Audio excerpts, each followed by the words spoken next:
All right, guys, it's time for the Next Level Guy Show, a men's interview, interest, and improvement-focused podcast featuring interviews with the greats from all industries to help you better your life. Each week, a new episode features an interview with one of the greats, covering all aspects of their story, from life hacks to tips and protocols that have allowed them to live life on the next level. We then highlight concrete action steps that you can use to improve your life. And now, your host, Ian Dawson Mackay.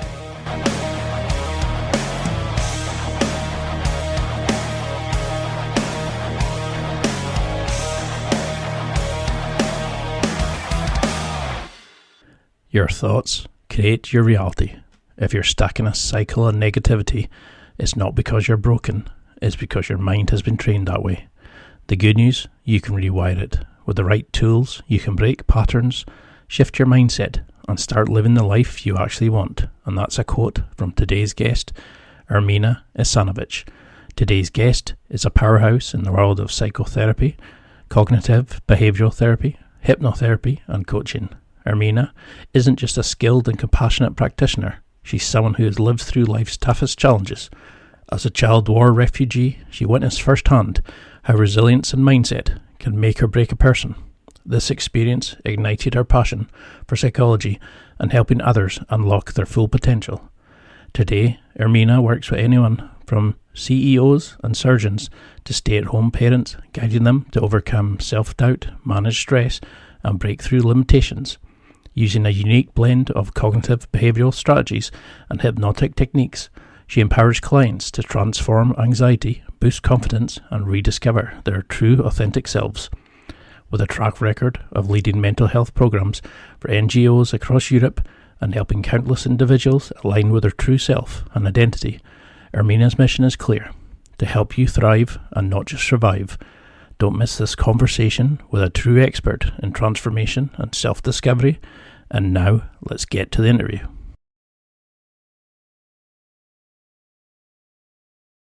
If you had to give a quick introduction, you're a star, you're changing lives, you're helping so many people. How would you explain who the great is? How you're being a superstar and helping so many people? Well, thank you. That's a very flattering intro. I don't know if I'm a superstar at all. I do hope that my work does help people, and actually, I have seen people change right in front of me, grow and become a much better version of themselves, healing from trauma to achieving great goals that they set for themselves. A bit of background about me. I have a degree in psychology and marketing, and I was always interested in psychology as a child. I was a refugee, so my curiosity about how people exposed to trauma deal differently with it. Some end up really crumbling and find it difficult to do anything or achieve anything, while others sort of they don't thrive because of it, but they end up sort of doing much better. They sort of like the resilience is there. Obviously, I was so young. I was 10 years old. I didn't know the difference in the different psychological profiling and so forth. But that's where my curiosity came from when it came to psychology. And so I did a bachelor's degree in psychology. Loved that part, but it was all about sort of talking therapy, which is, you sit there sort of like Freud. If you think about Freud, and talking on the couch, which is fantastic. But I felt it didn't give me the tools to help individuals change things. It was good to get them to talk about why they're there, what's brought them there, and understand and analyze and try to figure out what happened and why they are where they are at the moment. But then that was it. I felt like that's where it stopped. So I went back to studying, and I did cognitive behavioral therapy and hypnotherapy. And I personally benefited from that type of therapy, from studying it. I had extreme social anxiety, and through those tools that I learned, completely changed my life. So now I work with anybody from like really high performing individuals, a lot of them in the finance world, surgeons, but I also volunteer and I work with NGOs where I help the volunteers who set up and run refugee camps, because that's something that I went through, and seeing those people who helped us at that time, I think they really deserve the support, because it can be secondhand trauma, but you have these people healthy and being able to manage this, then more people are going to benefit, right? Those refugees that they're looking after will benefit from it. So that's me now. I love it, because I've used cognitive behavior therapy myself and a bit of NLP, and I've seen such a benefit from it. But I also found during talk therapy, sometimes you keep the problem alive. Like you're saying, it's not a solution. It's Yes. discuss it, but it's not always how to fix it. And a lot of times, men particularly need, very concrete action steps. I mean, you talked there about your time as a refugee. How do you think that gave you that resilience to kind of resolve it? What would you say to somebody who's a loss of identity or a loss of focus, going through something similar? How would you, like, what piece of advice would you wish you had then? And how do you think it's made you a better, like, carer for people, because you can see and understand from a deeper level than the standard healing modalities we offer? Right. So just to go back to the statement about, talking therapy is great, but it's not solution focused, which is true. However, trauma is released through talking. So it helps the body and the mind release the trauma, just like certain activities, like certain sport can help you with that as well, like yoga. But that doesn't mean you know how to change your life. What are the next steps? How to stop a vicious cycle or behavior that's really unhelpful. I think in all therapy, talking therapy is really important. But if that's all you can offer, it can be limited. Depending on the therapist, obviously, or the individual, maybe they just want to be heard, or somebody to be a witness to their story, to be seen. This is sometimes the first time somebody actually feels seen, because they've never had somebody sit there and allocate an hour to them and listen to them and really listen to them and see them. So that's one part. The other part about my background and how much that's influenced my work and how I work, I think the curiosity started there. And it's interesting because, like, when we study psychology, a lot of the teachers say individuals start studying psychology because they want to help themselves first. The curiosity comes from there. So my experiences made me really curious about different personality traits and profiles. And because I was such a young person, I was only 10 years old when I was exposed to war and then being a refugee. I was still developing and not understanding the concept, and I was just sort of understanding that is good and there's bad, sort of like black and white thinking, which is really approached and looked at in cognitive behavioral therapy. How we think makes a difference. But I think my experiences maybe gave me the initial curiosity, but I don't know. I think there's the different modalities help with different objectives. And I believe my view is that our thoughts really drive our life. Our narratives can really create a difference in how we feel and how we live our lives. And then what I use a lot with my clients is mental imagery and visualization, because it has the same effect visualizing something as doing it physically. So the same parts of the body, the brain get lit up as if you were doing a physical thing. I don't know if I'm answering your question, to be honest. No, I mean, I really like that, because I found I needed to incorporate some sort of physicality into the treatment, by just discussing it.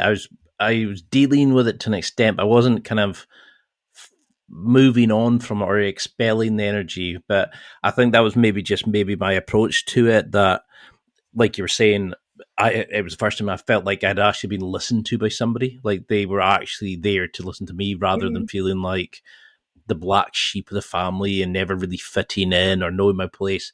And I think that sometimes is a lot for a lot of guys. It's like you're saying, it's just getting somebody to go, no, this is about you. We're not talking about the kids. We're not talking about the partner. We're actually going to listen to your, do you find there's a similarity in the things that guys come to you, that if you remove the emotion, if you remove the personalization, that there's some similar traits they come to see you about? Is it like lack of purpose, not feeling like they're a good father, that sort of thing? Is there general areas you see people about? It's a really good question, because mostly it's women who come to therapy. I happen to be lucky, and I have a really good balance between female and male individuals that I see. And with men, I also deal with a very specific group of men, and these are they're high achievers, so highly strung. And a lot of them come to me for different things. A lot of them come to me for like two main reasons. One of them is like burnout. They have just they've just, put everything into their work, and they just burned out. They have nothing left. So they start questioning, like, well, what's the point? What am I doing? The other part is that personal relationships break down, because they are not used to communicating, talking. They're sort of just doing. They have goals that were set for them by society or by their family. And Yep. it's sort of like, this is my goal and this is what I'm going to achieve. And that's it. So there's no time to stop, think, and reflect. And eventually things come to a stop. It's either like your body says, I can't do this anymore. So there's like fatigue or illnesses, or it's the world around you falls apart. Your relationships, they just crumble. And you can jump from one relationship to another. And I'm not just talking about romantic relationships. I'm talking about, friendships, even family. But eventually you come to a point where you're like, I can't continue like this. So men tend to be forced into therapy. They realize, well, this can't continue. Whereas I feel like with females, I had a really amazing client come to me, and she said to me, I've decided to do therapy because everything's good in my life. And I'm like, right, this is very refreshing. She said, yeah, because now I can do the deep work. Before, when things are not good in your life, that's when most people think of going and doing therapy, because you're putting out fires, right? My job is really bad, or my relationship is really bad, or my confidence is really bad. But when things are good, that's when you can go and work on deeper levels, sort of to elevate yourself, to become, it's like the best version of yourself, or better version. Because when we're putting out fires, we don't have time to really go, why did I do that? Or this pattern of behavior that right now I think I want to change. Because it makes a lot of sense, because when you think about it, it's like the only time I actually asked for help or went to the doctor was when I was at the wit's end, or I was broken, or I was just thinking like how you could be speaking about me there, of like that. I know girls who've gone because they want to make sure their next relationship is better, or they want to continue feeling as good as they are, where a guy, it's literally, I broke my leg, I can walk it off. Oh, my leg's hanging off. I'm sure it'll be fine. I don't need to go to the doctor. We'll do anything to avoid it, and we usually go at our worst point. Have you seen a kind of move now? Are guys kind of slowly moving towards like talk therapy, coming to see somebody? Because we all before used to go, I'm feeling depressed. The doctor would give you tablets, and that'll be it. Is there a push now towards like other healing modalities? Is things like talk therapy, exercise packs, group self-help relationships and things like that. Are you seeing more of the removal of the stigma from that men hold about therapy in this That's generation? right. Because I really hope so. I know you would think so as well, right? Because we just went through huge life change. We all went through the pandemic, right? Mm. We all had, suffered mentally through that period, and then society and the government made therapy sort of like a norm, right? Everybody needs to go and have support. It's a normal thing to do. It's become much more acceptable to have a therapist. Well, so, because I mean, you do amazing work, and I mean, you just the stuff you put on social media, on your website is so benefiting to people listening. But how do we know the difference between you're under a bit of stress compared to actual pressure to trauma? What's the identifiers? Do you see the similarities in what guys come to you with? Do you see a kind of output that guys can see as a red flag, or is it quite personalized to the person? So there is difference between stress and trauma or anxiety. Stress is something that's really targeted and short. For example, I'm really stressed because I have a meeting and I need to prepare for it. And once the meeting is over, the stress levels go down. But anxiety is like this, even just general sort of, it can be specific anxiety, so it can be like social anxiety. It never goes away. When you're in a social setting, it could be anything from one person to like 100, it doesn't matter. It never goes away. It's always there. And trauma usually comes out somewhere, right? It can come out in, physical health. It can come out with, personality and psychological health, which impacts our ability to achieve our goals, to maintain relationships, have healthy relationships, and so forth. So, so those are sort of the main differences. And do you see a kind of a move away now from the kind of okay, you need something. Okay, here's some tablets. Are we moving now into that kind of understanding of actual talking this out and kind of being a bit more open? Are we kind of understanding that where we would call a kid stupid in previous generations, that was dyslexia. We're kind of understanding more of these kind of labels and what's causing this. Like, how does our childhood affect our past affect our future? Are we kind of understanding now the link between the two, and how does our childhood affect our present and our ability for the future? Great questions. I'll start with the first part, which is about, have you learned? Have you moved as society? And we definitely have. Schools these days do a lot of activities and sessions with children to teach them about their emotions, to teach them tools and how to manage really strong emotions, which we didn't ever have before, right? So there is Definitely. so there's a change, there's movement. It's sort of like part of the curriculum now is to teach sort of like mindfulness, and most kids are do sessions of meditation and yoga. It's very like a very common conversation to have with little kids. So that really has shifted and has moved. Before, anybody doing yoga or meditation was felt like sort of voodoo or something like that. It was not taken serious. There was not science behind it as much as it is now to show the benefits for practicing yoga, practicing mindfulness, practicing meditation. So that's definitely moved. The correlation between our past and our current state is huge. Our past really is responsible for who we are right now. So having awareness of our childhood, of our relationships, really can shine the light on why we are the way we are, what worked and what didn't work. So it's the whole, nature versus nurture. Are we born like this, or does the environment and our way of being brought up result in who we are? And studies show more and more that it's nurture.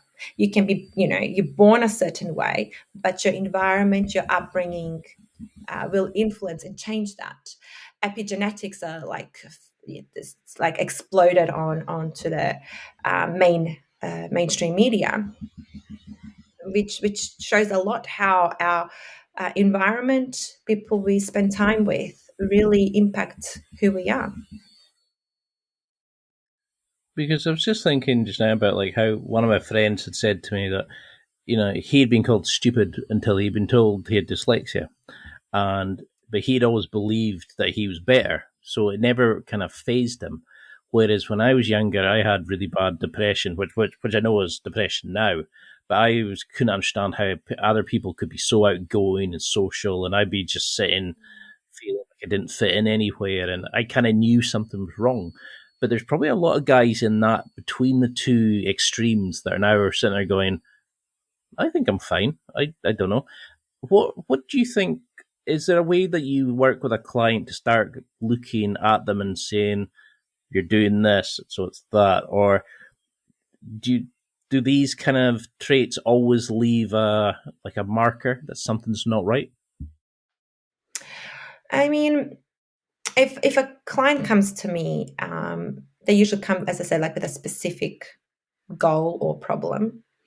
And then through talking, we analyze the history, relationships, and we usually find, the moment when things changed.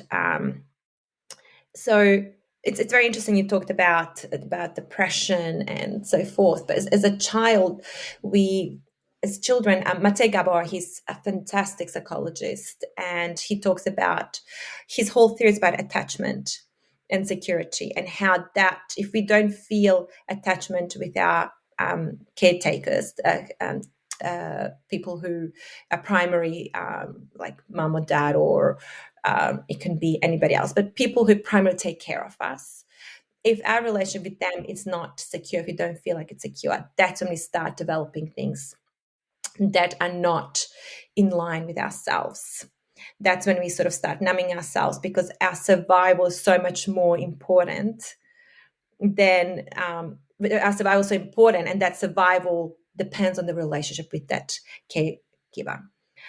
So sometimes we need to be made sort of really small, or really like helpful, in order to create that safety, which then you end up breaking away from your true self. You end up sort of suppressing your own real inner voice and start to create these things, sort of like artificially behaving, because you think this is what's going to keep you safe, because that's the attachment, in order to create that attachment. That makes a lot of sense, because you're probably getting a lot of people just now nodding their heads going, because we see how we do it is unique to the family setup, whereas a lot of times it's just our ability of stay safe. It's like our brain is just trying to keep us alive and to fit in, because it doesn't want to be kicked out the community, because back in the caveman days, you'd have been killed if you weren't in a community. You could buy saber-toothed tigers if you're on your own out in the wilds. And is that why we struggle then to put in like healthy boundaries? And a lot of times we just put up with crap from people. We work ourselves out to kind of fit in, to keep people happy. How do we start establishing no, I need self-care, I need to be healthy? Just that when that person comes to you and says, I'm physically sick because of the amount I'm working, how do you say, okay, we're putting this block in like a dam in just now to let them start getting healthy? It's about starting to really tap into yourself.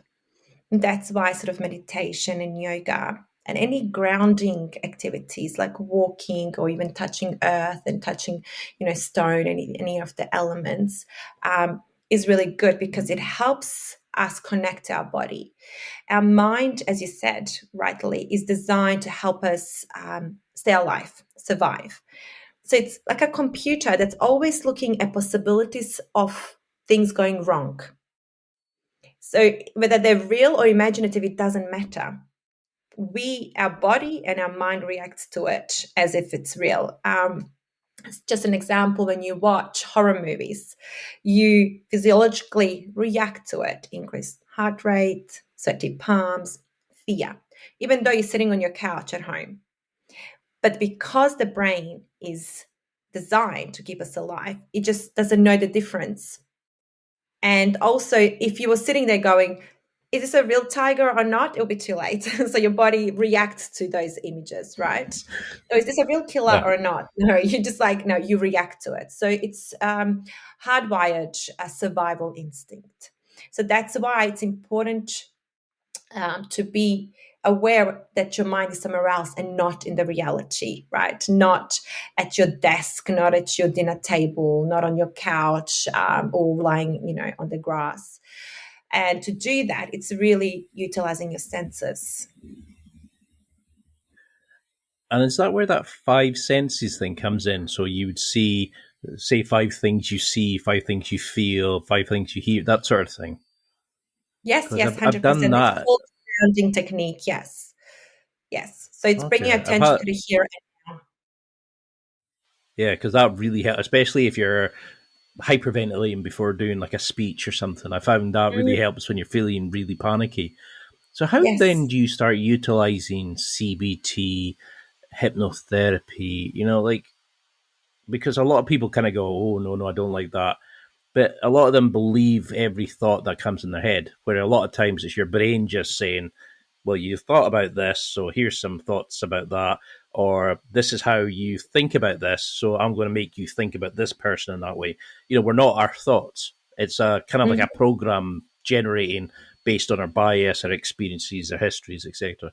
How do you start chipping into that? Because if our relationship with ourselves is the most important thing that we should have, we wouldn't let a friend speak to us the way we speak to ourselves a lot of times. How do you start shaping that inner voice to be a friend, not foe?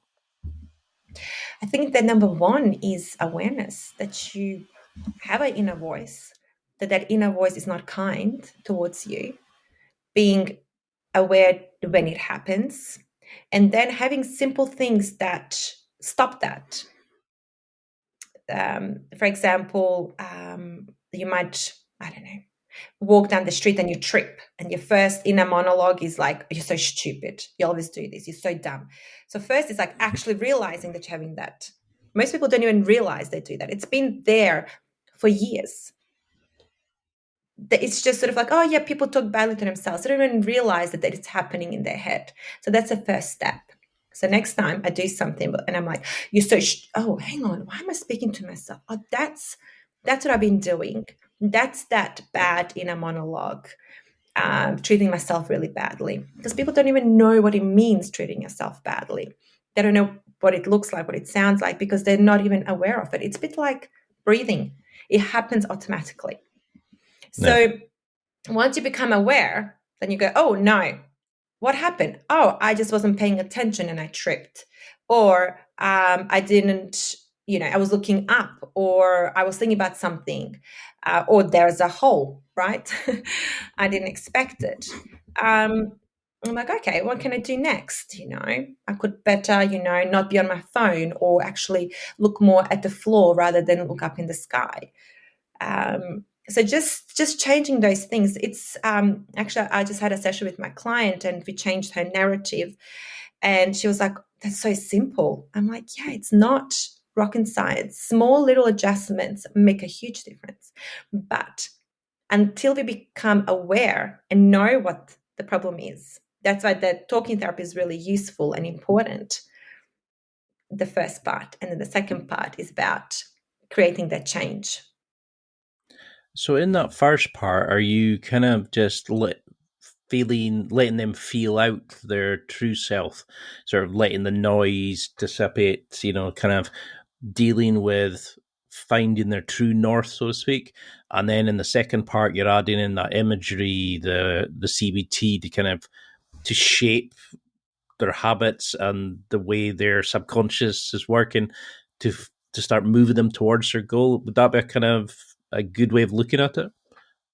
It's a really good sort of summary of it. Yes. So first we start with understanding what is the goal or what's the problem. And then through talking, we realize what the problem is. We realize how to fix it. And then there's a goal usually. And that's, for example, let's talk about social anxiety. A lot of people come and they say, "I'm just so nervous. I hate socializing. I love it, but I just also feel so anxious." So we're like, okay, let's be aware. Like, what is going through your mind when you start feeling that? It could be something like, people are going to judge me, nobody likes me, right? We're like, oh yeah, I think, yeah, I get those thoughts. So it's sort of first identifying, being aware of what happens. Then we replace that with like, oh, be kind to yourself. And then we sort of, in CBT, we also go, we fact check, like how factual is that statement? What's the reality of the situation? People are probably really preoccupied with themselves, thinking everybody else is judging them, right? We're all sitting there like frozen because we all think they're judging us. Yep. Yeah. And it's very common.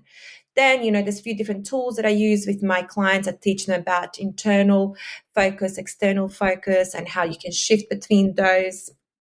And then, if they were like, I really want to feel confident and be a certain way in a social setting, then we do mental imagery. So I would take them through the process of seeing themselves in that environment, seeing themselves around really confident people, seeing those confident people come up to them, like people that they admire, like, I don't know, Obama, or Dalai Lama, whatever. People that they really find have traits they would like to have.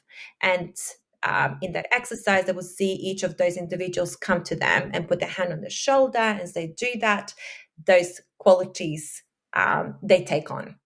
And then they see themselves with those qualities walking around, talking to people, or whatever the goal is. So that starts shifting how we see ourselves, and it starts impacting our behavior, because most of our behavior is very reactive. So it's like a reflex, right? And then we want to keep doing this mental imagery until that new way of behaving becomes like a reflex.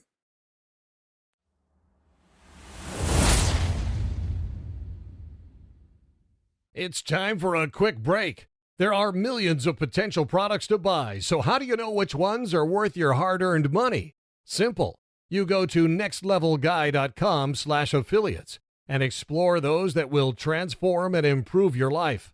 You'll find deals, listener exclusives, and special offers with some great companies. Recommendations are 100% honest and only on items Ian has tried or believes in. The companies showcased will make you a better man in all areas of your life. Simply go to nextlevelguy.com/affiliates and level up.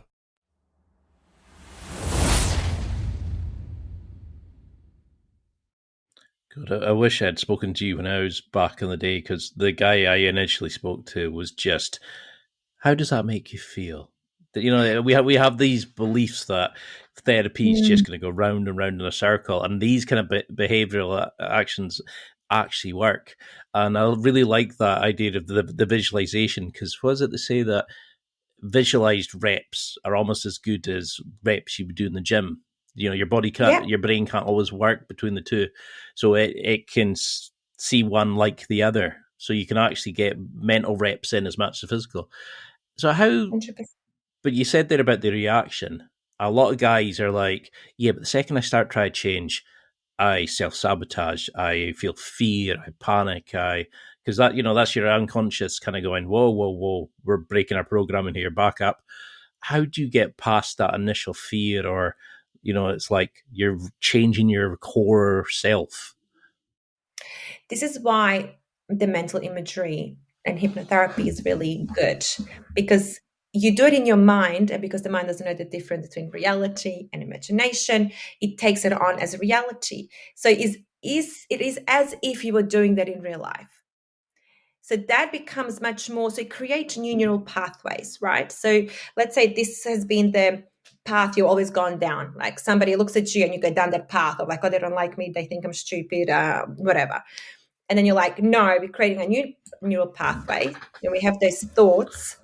We behave like this. When we're in social settings, we think like this, we put the attention out. So you are constantly creating, now you start creating a new path. So when you come to that intersection, somebody looks at you, it's easier to go that way. I like Because that. it's I like that. quicker. Yeah. So CBT would shape would sort of deals with that inner voice, the way it kind of starts changing the programming, and the hypnotherapy would actually work in conjunction with that to then take you on that new path. So how do you work between the two? What's the kind of the split, or, is there something that people listening could start doing as a little kind of exercise they could do in their own lives? Or do you need to start working with somebody to kind of get into the deeper levels to really make a difference? I think that visualization is something that can change anybody's life. And it's about tapping into the emotion. So if you see a photo of something that triggers a good emotion, try to hold on to that and close your eyes and see yourself in a difficult situation, but feeling those emotions, and just sit there. So your mind starts associating that difficult situation with a positive feelings. So when you are in that situation, you're more likely to feel positive and less stress or feel threatened. Also, what we are exposed to really makes a huge difference how we feel.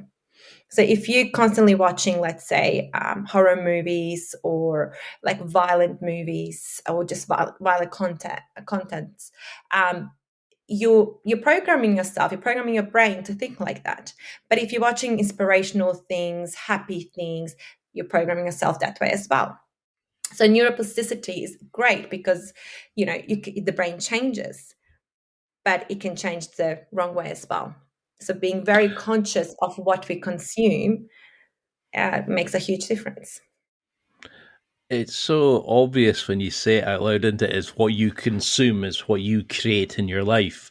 And I think a lot of guys tend to be they wouldn't even think about the stuff that we consume on a regular basis. And, we're raised as men to be, you can't cry, you have to be strong, dominant, disciplined, and take everything on your own. And thankfully, we're kind of moving away from that. But now we're getting the whole generation of people been calling it woke and liberal. And you think, why are we raising guys who are strong but getting crushed, who commit suicide at such an alarming rate?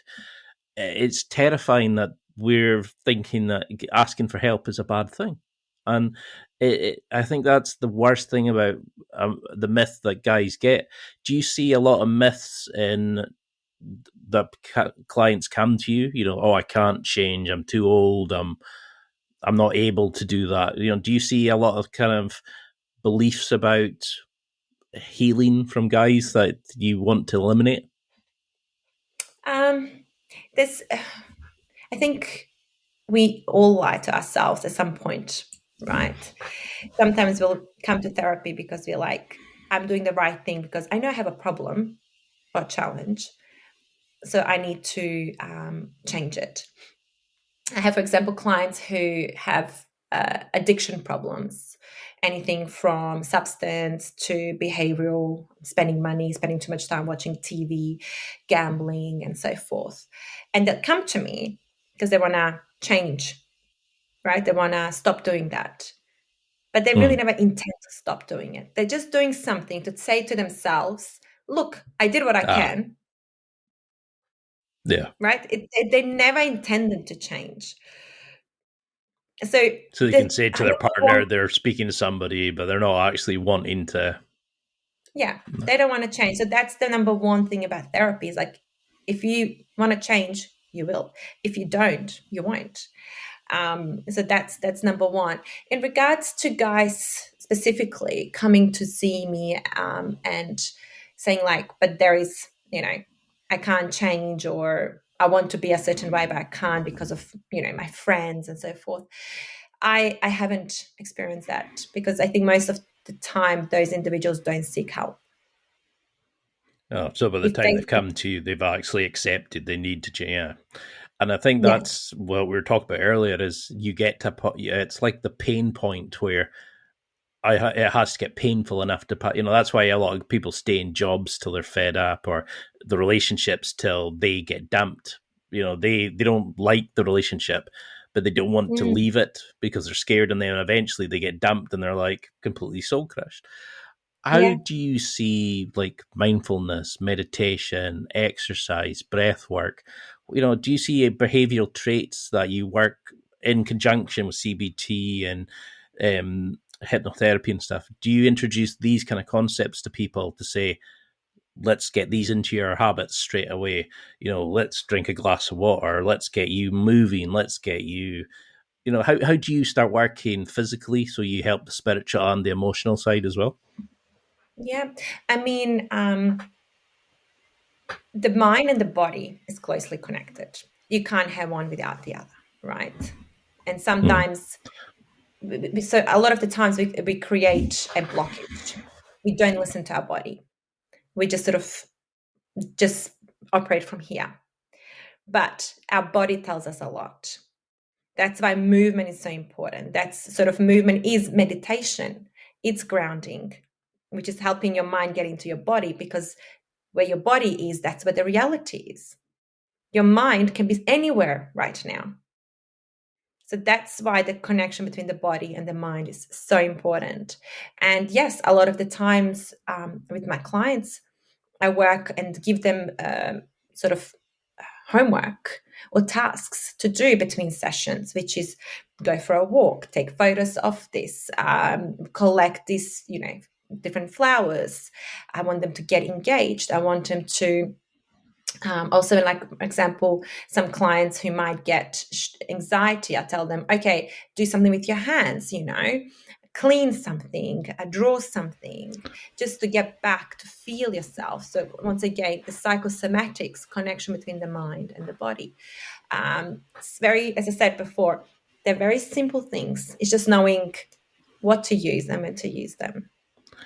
I can see why you're successful because these are great. Like things I've kind of learned by accident. I'm kind of now saying, going, "Whoa, this is why I know that like you bringing out an educational thing for kids would be so helpful because I think we're not taught how to deal with jealousy, comparison. We're battered by social media.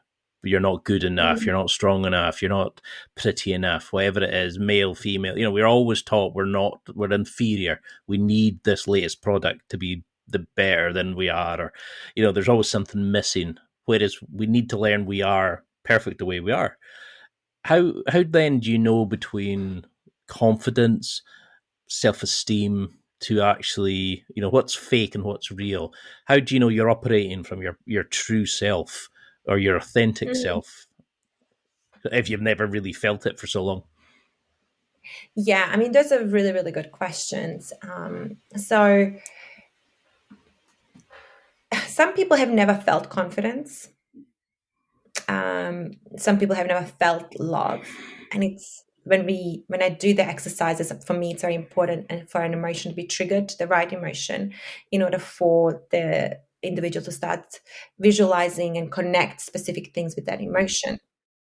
um, Sometimes, I mean, simple things like I said, visuals, watching a movie, listening to music can triggers emotions, right?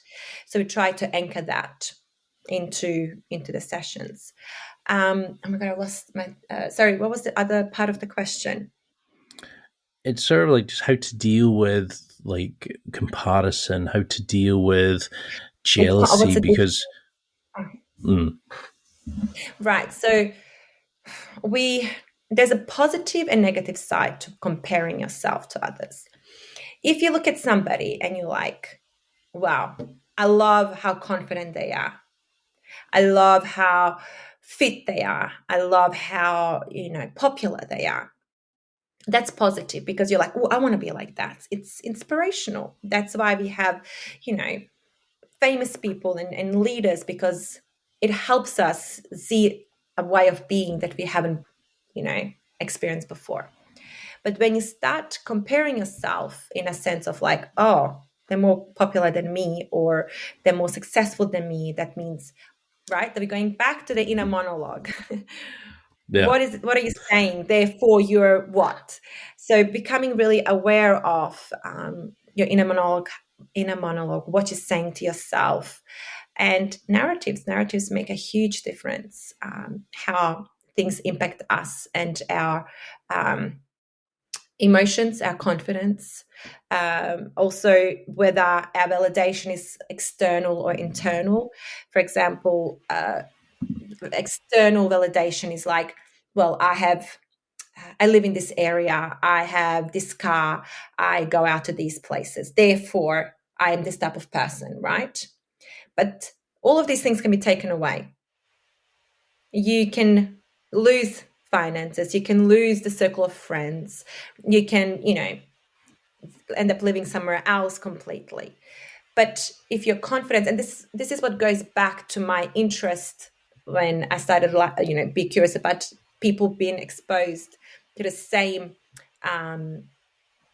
let's say, challenges and completely ending up in different ways, right? It's about going like, hang on, all these things that can be taken away from me, they're external validation. This is saying to others, this is my status, this is who I am. But people can take that away. Anything that's internal, that's the real confidence. Anything that people can't take that away, right? We choose how we behave, how we react. My values are this. I speak with honesty and dignity. I am I don't know, a person who likes to support others. I like to, make people happy. I like to improve other people's lives. I'm just, I'm the cool, calm, quiet person. This is who I am, right? This is sort of like internal things. So that's what is going to make the difference. Because a person that has really solid confidence, when things around them fall apart, they're still the same person. Yeah, it's a good way of looking at it. It's like, fakeness is the things you have. The confidence is what makes you sort of you. But what if you're the villain of the story? What if you've done something bad? And I interviewed a guy called the Nordic Paddler, and that's what he was saying is that people were, once you're a prisoner, you're a number, you're society, right? Even though it might not be true. And he was saying that sometimes just doing a CV for somebody would be life changing to them. That it was the nicest thing somebody had ever done for them was actually taking some time and treating them like a person, not a convict. What if you are if you have done something bad and never been caught, if you've been you've upset a partner or like legal to badly behaved socially or whatever it is, how do we come to terms with our past for a better future? Because a lot of guys are struggling just now with, I might have done this, I might have done that. I had a fight when I was younger and I feel bad that I was like that. I was a drinker. I upset my parents. Whatever it is. I never came to terms with my parents before they died. How do we deal with that kind of grief that we carry around, especially when we can't be open and vulnerable about it and discuss it? I think number one is forgiveness, forgiving ourselves for not knowing better. Right? That's all we knew at that moment. Even if we knew at the moment it was bad. Sorry? Oh, sorry. I was going to say, I have guys who write to me to tell me, but can't tell a friend. And yeah. I find that heartbreaking in a way. Yeah, it is very, we get isolated, we put labels on people really quickly. I'm all against labels because it puts you into like a hole, like that's your identity, that's your world. And it's like, we are humans, we're so multidimensional, we wear so many hats, right? And number one is forgiveness. Number two, knowing that every second is a new opportunity to do the right thing. You can do the right thing the next second. So nothing is set in stone. Whatever we've done, we've done. You can always be a different person tomorrow or work towards it. Nothing is set in stone. You're not defined by something bad you've done. Well, it's sort of like if you continuously do the same thing and you become aware that this is not good, you can change. Yeah. Like in a way, you could. I was saying to somebody, you could actually use it as a way of giving back. Like by taking the badness of it, and how can you flip it into the good to help other people?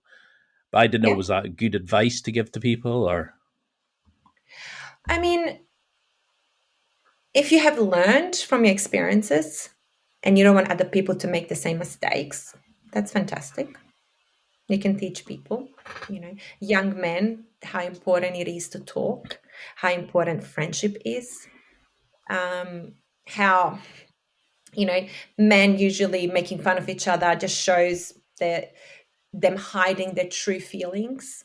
It's a way to deflect how they feel. And, it just shows that if they had insight of themselves, they would never make fun of others for being vulnerable or for being open. So yeah, and sort of learning that other people's actions are a reflection of them, not you. Because I said, like, every second we choose what we're going to do, how we're going to say. We can't choose what emotions we feel, but our actions we can. So how because we're very sort of social animals, we need to be part of a community, a group, etc. How then do we start connecting to people in a deeper level rather than this shallow kind of, oh, you've got jeans from such and such, oh, you silly, I've got a much better brand, or whatever. How can guys connect in a not the superficial level that you see a lot of guys doing currently? How do we build deep friendships? Yeah, I think it's becoming more and more challenging to do that because of social media, because we are not, interacting such a way. We're socializing through our phone while we are at home alone or at a cafe by ourselves. So you have to be really proactive. You have to go and join clubs. You have to find your passion, challenge yourself. Through challenging ourselves, we grow. And it's the growth mindset that we want to achieve and be like, yeah, join the running club, join the, poetry club, join where other people are going to come, where you can connect. And that's how we create connections. And that's, having something that we have in common, a passion, a hobby, helps us connect. It's just got to be proactive about it. I like that. Because it's you usually have to take the first step, but it's like Steve Cam said, it's that berserker 20-second of confidence. Just have that rage of confidence to sign up, and it can be life changing. But a lot of people are terrified, and it's that just overcome that little initial fear, and it can change your entire life. So if we had to sum this up, because I know we're tight for time, but I mean, I think we're just getting into it. I'd love to have you back on and kind of go into the deeper areas. I'm trying not to go down rabbit holes and personal issues and stuff. But no, it's natural. I mean, Sorry. what would you say to somebody to kind of say to them, like, this is what I want you to do. If I had you to come back in a month and listen to this again, this is how I'd like you to do. Have you got like a kind of an exercise anybody listening could do, is to, apart from signing up to work with yourself, how would you get them to come back and say, that's your homework, you did an amazing job? Is it start setting boundaries? Is it confronting the boss? Is it taking one step a day just to kind of tap into your values, write them out and then start trying to live more by them? How do we kind of start incorporating CBT, hypnotherapy, working with a therapist into our lives? How do we pick a good therapist? How do we Like how do we take this forward as a useful tool? So I think it depends on the individual, where they're at, what their challenges are, what they want to achieve. It's difficult to have like an overarching sort of advice or exercise to do. I think if you feel stuck, no, you're not learning. A lot of the time, you feel stuck because we have no fuel, like our fuel is empty. Through learning, we get much more life and more energy. So learn something new, do something. Um, that's fine, for example, for people who have the energy to get out of bed and go to work and so forth. But the people who are like really struggling to get out of bed, do one task at a time. Put 3 things for yourself to achieve today. Only 3. But that's brush your teeth, make your bed, walk out of the house. Those are like, just start there. 3 things a day, every time a further step. There was an admiral that said that, make your bed, because at least if that's your only goal, you've achieved it. Whatever you do in the rest of the day is a success. Exactly. But even just brushing your teeth, some individuals struggle with that because they don't have the drive, they don't have the energy, because they have all these things in their mind that they think they need to do. But if they break it down to small things, that feels much more achievable. Then it doesn't feel overwhelming. And how do you think you've changed as a person? Because you were mentioning there about being a refugee when you were younger, but you're now helping CEOs, actors, you're changing lives on the street, you're dealing with people at such deep, deep levels. If you had to look back now, do you see yourself then? How do you think your own growth has happened? Do you think you've become a better therapist now because you've been on that journey? But how do you kind of make peace with your own journey to keep helping clients? I think my work, I feel very honored and privileged to be able to have discussions with people and look inside their world. And when we have that opportunity to look into somebody's world, we realize a lot of the things that we're not the only ones. We're not the only ones who go through these things, through these challenges. We also are like seeing people change. For me, when I'm struggling, I just sort of go, okay, well, that's today. Tomorrow's a new day. Before, it would have been like, I must achieve this and this. And I would be so hard on myself, and it would just block me even more from achieving what I wanted to achieve. I have become very aware. And just because you're aware doesn't mean things have changed, right? There's a difference between becoming aware and then being able to change, to make the change. And even as a therapist, there's a lot of things that I would like to change, right? So it's a continuous journey. I don't see anymore that I must achieve this goal, because continuously, hopefully, I would want to grow and change. So that's the difference. I don't have timelines put on me anymore. And I think that's a society thing as well. You gotta finish university at a certain point. You gotta have this much experience. You gotta, I don't know, be in a certain relationship status by this age and so forth. Like, these are all external goals, and I have learned that it all starts within, and it's a continuous journey. I don't know what tomorrow is going to bring, right? And that's actually sometimes the best part of it. You're no longer focused or controlling everything. And do you think that's how somebody listening knows they're on the right path? That they just shed off this extra noise and weight. They don't really notice it. They just feel more content in themselves. Is that a good indicator of you're on the right path, you're progressing. You don't need to measure data. You just feel happier and healthier. I love that. I love that you said you feel more content. You didn't go, you feel more happy, because happiness is fleeting. Yeah. What I focus on, and I try to get my clients to focus on, is the internal calmness, the peace. Because then you can really live to the fullest, because you can be you. But when we don't have peace, we're usually running away from something. And yes, we might be happy here and there, but happiness is not a goal. Happiness is sort of like fear. At the same level, it burns energy. You can't be always happy. It's sort of the same level of intensity, right? So being calm, I would say, should be, it's a great goal to have in life. I love And that. yeah, I agree with you. That's when you're sort of probably on the right path.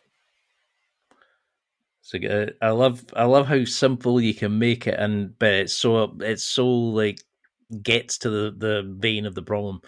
Oh, I wish I'd had you as a therapist when I was younger, because you make it so easy. Are you taking clients on currently? Yes, I am. I am doing that. I am obviously taking time off during the Christmas and New Year's.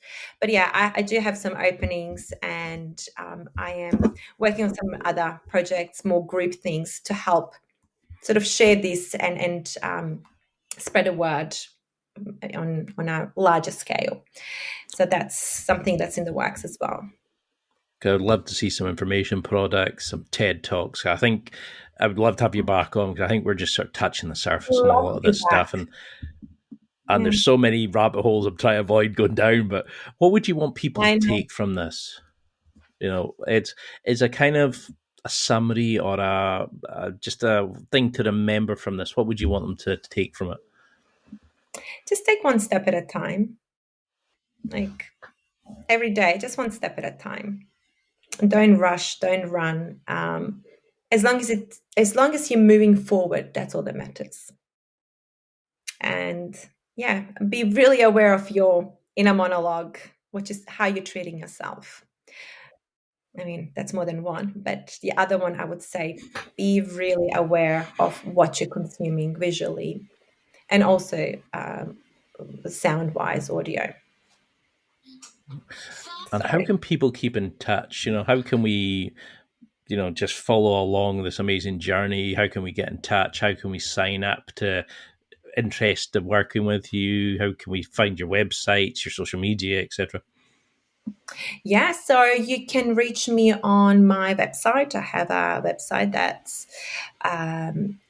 it's mentalimagerytherapy.com.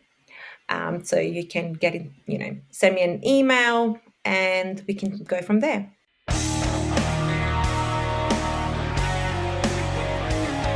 Well, that's it for another week, and thank you for listening. It's now time to take what you've learned and use it to develop and enhance your life with the key points mentioned. Listen, try it, embrace it, use it, and crush it. Now's your time to hit that next level in your life.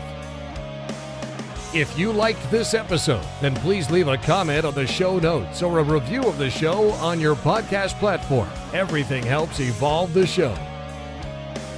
Until next week, keep seeking the next level in your life.